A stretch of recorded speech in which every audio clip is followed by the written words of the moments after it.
যেসব মানুষ বলে যে ভালোবাসলে নাকি মানুষ পাশে থাকে, এসব ভুল কথা। কারণ মানুষ কখনো পাশে থাকে না। স্বার্থ ছাড়া তো কেউ থাকে না পাশে।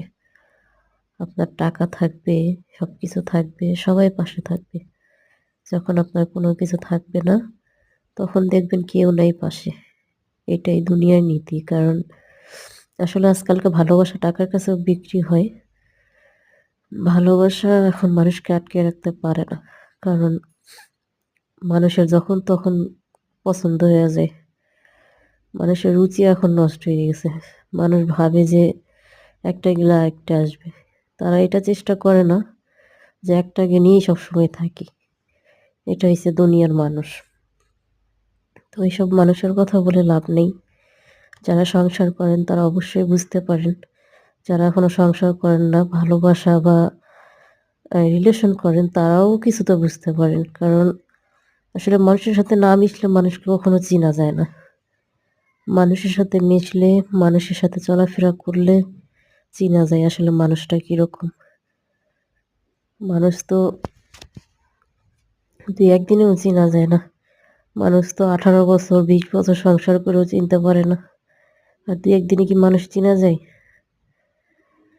মানুষ চেনা কঠিন কাজ এই দুনিয়াতে। কারণ দুনিয়াতে সবচাইতে কঠিন কাজ মানুষ চেনা।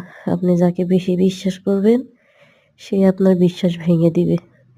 বিশ্বাস জিনিসটা সবার উপর এখন করা যায় না।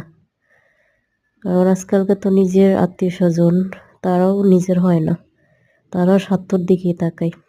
তাদেরকে আপনি দিতে পারবেন তো ভালো থাকবেন, যখন দিতে পারবেন না তখন আর ভালো থাকবেন না।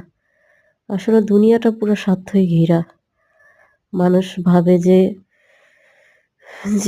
দিতে পারলেই ভালো, না পারলেই ভালো না। আসলে দুনিয়াটাই কেমন জানি হয়ে গেছে। স্বার্থ ছাড়া কেউ কারো পাশে দাঁড়ায় না, কেউ কারোর জন্য হাঁটে না। আপনার স্বার্থর জন্য মানুষ কত কিছু করে। আজকালকার দিনের বাবা-মাও নিজের হয় না টাকা না থাকলে। তারা একসময় মুখ ফিরাইয়া নেয়। কটু কথা বলতেও ছাড়ে না। আজকালকার কাকে আপন বলবেন? আপন বলতে কেউ নেই দুনিয়াতে। দুনিয়ার মানুষ বেইমান হয়ে গেছে। আজকালকার নিজের মানুষও আপন হয় না, পর তো আর আপন হয় না। হয়তোবা কিছুদিন থাকে যতদিন আপনি দিতে পারবেন। যখন দিতে পারবেন না তারাও আসল রূপ দেখায়। মানুষকে কিভাবে চিনবেন, কিভাবে বুঝবেন? মানুষকে চেনাও যায় না আজকালকার, বোঝাও যায় না। মানুষের রূপ অনেক রকম। এইজন্য তো মানুষকে চেনা যায় না। আল্লাহ